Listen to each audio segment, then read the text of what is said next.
നമസ്കാരം. ഇൻഫർമേഷൻ മീഡിയയുടെ പുതിയൊരു വീഡിയോസിലേക്ക് എല്ലാ കൂട്ടുകാർക്കും ഒരിക്കൽ കൂടി സ്വാഗതം.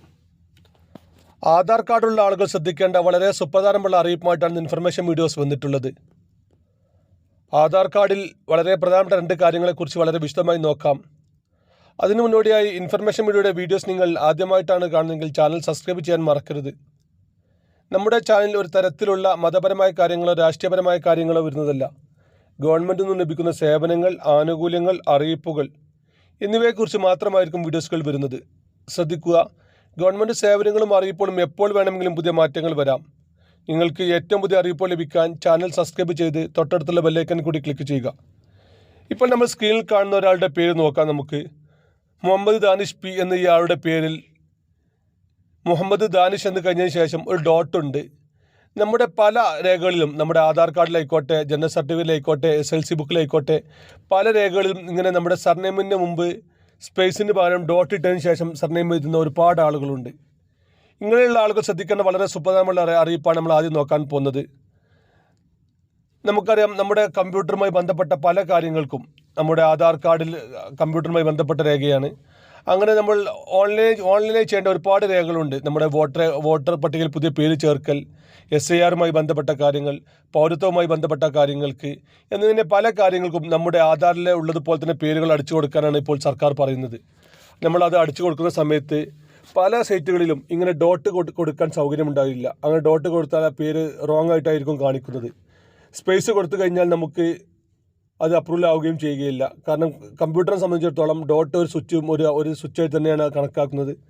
ഇങ്ങനെയുള്ള ആളുകൾ എന്തെല്ലാമാണ് ചെയ്യേണ്ടത്? അതുപോലെ തന്നെ പല ആളുടെയും ജനന സർട്ടിഫിക്കറ്റിൽ ഇങ്ങനെ പ്രശ്നങ്ങളുണ്ട്. ഡോട്ട് കൊടുത്ത് പേര് കൊടുത്ത ആളുകളുണ്ട്. അതുപോലെ തന്നെ ഡോട്ട് കൊടുക്കാതെ സർനെയിം കൊടുക്കാതെയുള്ള ആളുകളുണ്ട്. ഇങ്ങനെയുള്ള ആളുകൾ എന്താണ് ചെയ്യേണ്ടതെന്നതിനെ കുറിച്ചുമെല്ലാം വളരെ വിശദമായി നോക്കാം. ഇത് നമ്മൾ ആദ്യം ചെയ്യേണ്ടത് നമ്മുടെ രേഖകളെല്ലാം തിരുത്തുക എന്നുള്ളതാണ്. ഇങ്ങനെ കൊടുക്കുന്നത് വളരെ ബുദ്ധിമുട്ടായിരിക്കും. അതുകൊണ്ട് തന്നെ തിരുത്തുക എന്നുള്ളതാണ്. നമ്മുടെ സ്കൂൾ സർട്ടിഫിക്കറ്റിൽ എങ്ങനെയാണെന്ന് നോക്കുക. അതുപോലെ തന്നെ നമ്മുടെ ജനന സർട്ടിഫിക്കറ്റ് തിരുത്തുക, നമ്മുടെ ആധാർ കാർഡ് തിരുത്തുക. അല്ലാത്ത പക്ഷം പിന്നീട് നമുക്ക് ഒരുപാട് ബുദ്ധിമുട്ടുകൾ അനുഭവപ്പെട്ടേക്കാം. ഇപ്പോൾ തന്നെ നമ്മുടെ വോട്ട് രേഖപ്പെടുത്തുന്ന സൈറ്റിൽ നമുക്ക് ഇങ്ങനെയുള്ള ആളുകൾക്ക് ചെയ്യാൻ സാധിക്കുന്നില്ല. അവർ ഈ ഡോട്ട് ഒഴിവാക്കിയതിന് ശേഷം മാത്രമാണ് അവർക്ക് അവരുടെ പേര് അപ്ലോഡ് ചെയ്യാൻ സാധിക്കുന്നുള്ളൂ. അതുപോലെ തന്നെ നമ്മുടെ ഇലക്ഷനുമായി ബന്ധപ്പെട്ട കാര്യങ്ങൾ, മറ്റ് പല കാര്യങ്ങൾക്കും ഇങ്ങനെ ബുദ്ധിമുട്ടുകൾ അനുഭവപ്പെടുന്നുണ്ട്. ആധാർ ഒഴികെയുള്ള മറ്റ് രേഖകളിൽ നമുക്ക് ഓൺലൈനായി തന്നെ ചെയ്യാൻ സാധിക്കും. ആധാർ കാർഡിൽ മാത്രമാണ് ആ വ്യക്തി തൊട്ടടുത്തുള്ള അക്ഷയ കേന്ദ്രങ്ങളിൽ പോയി ചെയ്യണമെന്ന് നിർബന്ധമുള്ളത്. ബാക്കിയുള്ള നമ്മുടെ എല്ലാ രേഖകളിലും നമുക്ക് ഓൺലൈനായി ചെയ്യാൻ സാധിക്കും. അങ്ങനെ നിങ്ങൾക്ക് നിങ്ങളുടെ ജനന സർട്ടിഫിക്കറ്റിൽ പേര് ചേർക്കുക, ഉള്ള പേര് ഒഴിവാക്കുക, പുതിയ ജനനം രജിസ്റ്റർ ചെയ്യുക എന്നിങ്ങനെയുള്ള കാര്യങ്ങളെല്ലാം നമുക്കിപ്പോൾ ഓൺലൈൻ ചെയ്യാൻ സാധിക്കുന്നുണ്ട്. സ്വന്തമായി ചെയ്യാൻ സാധിക്കാത്ത ആളുകൾക്ക് നമ്മളൊരു സൗകര്യം ഏർപ്പെടുത്തിയിട്ടുണ്ട്. താഴെ കാണുന്ന നമ്മുടെ ചാനൽ ആദ്യം ഒന്ന് സബ്സ്ക്രൈബ് ചെയ്യുക. പിന്നീട് കാണുന്ന ജോയിൻ ബട്ടൺ ക്ലിക്ക് ചെയ്ത് കഴിഞ്ഞാൽ നമ്മുടെ വാട്സപ്പ് നമ്പർ ലഭിക്കും. ആ വാട്സപ്പുമായി ബന്ധപ്പെട്ട് കഴിഞ്ഞാൽ നിങ്ങൾക്ക് ഇങ്ങനെയുള്ള കാര്യങ്ങളെല്ലാം നമ്മൾ ഓൺലൈനിൽ തന്നെ ചെയ്തു തരുന്നതാണ്. ഇങ്ങനെ വാട്സപ്പ് നമ്പർ ലഭിക്കണമെങ്കിൽ ജോയിൻ ബട്ടൺ ക്ലിക്ക് ചെയ്യുക. എന്നിട്ട് അതിന് ശേഷം നമ്മുടെ വാട്സപ്പ് നമ്പർ അവിടെ കാണും. അതിന് നമ്മളൊരു 29 രൂപ നമ്മൾ ചാർജ് ഈടാക്കുന്നുണ്ട്. അങ്ങനെ നിങ്ങൾക്ക് നിങ്ങളുടെ എല്ലാ കാര്യങ്ങളും നമ്മൾ വാട്സപ്പിൽ പറഞ്ഞു തരികയും അത് എങ്ങനെയാണ് എവിടെ നിന്നാണ് ചെയ്യേണ്ടത്, ഓൺലൈൻ ചെയ്യാൻ സൗകര്യമുള്ള കാര്യങ്ങൾ നമ്മൾ ഓൺലൈനിൽ തന്നെ ചെയ്തു തരും. മറ്റെല്ലാ കാര്യങ്ങളും നമ്മൾ വാട്സപ്പിൽ നിങ്ങളെ അറിയിക്കുകയും ചെയ്യുന്നതാണ്. വാട്സപ്പ് നമ്പർ താല്പര്യമുള്ള ആളുകൾ താഴെ കിടക്കുന്ന ഈ ജോയിൻ ബട്ടൺ ക്ലിക്ക് ചെയ്യുക. മറ്റു കൂട്ടുകാരിലേക്ക് ഈ കാര്യമൊന്ന് ഷെയർ ചെയ്ത് കൊടുക്കുകയും ചെയ്യുക. ഇനി അടുത്ത കാര്യങ്ങൾ നോക്കാൻ പോകുന്നത് നമ്മുടെ ആധാർ കാർഡിൽ തന്നെ മൊബൈൽ നമ്പർ ലിങ്ക് ചെയ്യുന്ന കാര്യവുമാണ്. നമുക്കറിയാം, ഇങ്ങനെയുള്ള കാര്യങ്ങൾക്കെല്ലാം നമ്മൾ OTP ഓട്ടോമാറ്റിക്കായിട്ടായിരിക്കും വരിക. നമ്മുടെ ആധാർ നമ്പർ അവിടെ കൊടുക്കുന്നതോട് കൂടി തന്നെ നമ്മുടെ ആധാർ ലിങ്ക് ചെയ്ത ഫോണിലേക്ക് OTP വരും. അവിടെ നമുക്ക് മൊബൈൽ നമ്പർ എഡിറ്റ് ചെയ്യാനോ മറ്റോ സൗകര്യം ഉണ്ടായിരിക്കില്ല. അതുകൊണ്ട് തന്നെ ആധാർ കാർഡിലെ മൊബൈൽ നമ്പർ നമ്മൾ വളരെ ശ്രദ്ധിക്കുക. നമ്മളിപ്പോൾ കൈവശമുള്ള മൊബൈൽ നമ്പറാണെന്ന് ഉറപ്പുവരുത്തുകയും ചെയ്യുക. ഇനി നമുക്ക് ആളുകൾ കാത്തിരിക്കുന്ന സ്ത്രീ സുരക്ഷാ പെൻഷൻ 1000 രൂപയുടെ ഇപ്പോഴത്തെ അവസ്ഥ എന്താണെന്ന് നോക്കാം.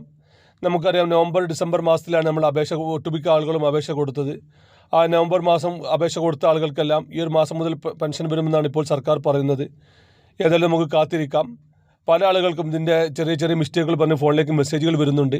നിങ്ങൾക്ക് മെസ്സേജ് വന്നിട്ടുണ്ടെങ്കിൽ നിങ്ങൾ യെസ് എന്നും അല്ലാത്ത നോ എന്ന് കമൻറ്റ് ചെയ്യാനും മറക്കരുത്. അങ്ങനെ മെസ്സേജ് വന്ന ആളുകൾ എന്ത് കാരണം കൊണ്ടാണ് മെസ്സേജ് വന്നത് ശ്രദ്ധിക്കുക.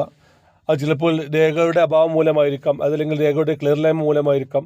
സ്വന്തമായി അപേക്ഷിച്ച ആളുകൾക്കാണ് ഇങ്ങനെയുള്ള പ്രശ്നങ്ങൾ ഇപ്പോൾ വന്നുകൊണ്ടിരിക്കുന്നത്. ഏതായാലും നമുക്ക് കാത്തിരിക്കാം.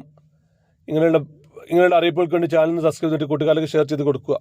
ഇനി നമുക്കൊരു പുതിയ വീഡിയോസുമായി കാണാം. അതുവരേക്കും എല്ലാ കൂട്ടുകാർക്കും നന്ദി, നമസ്കാരം.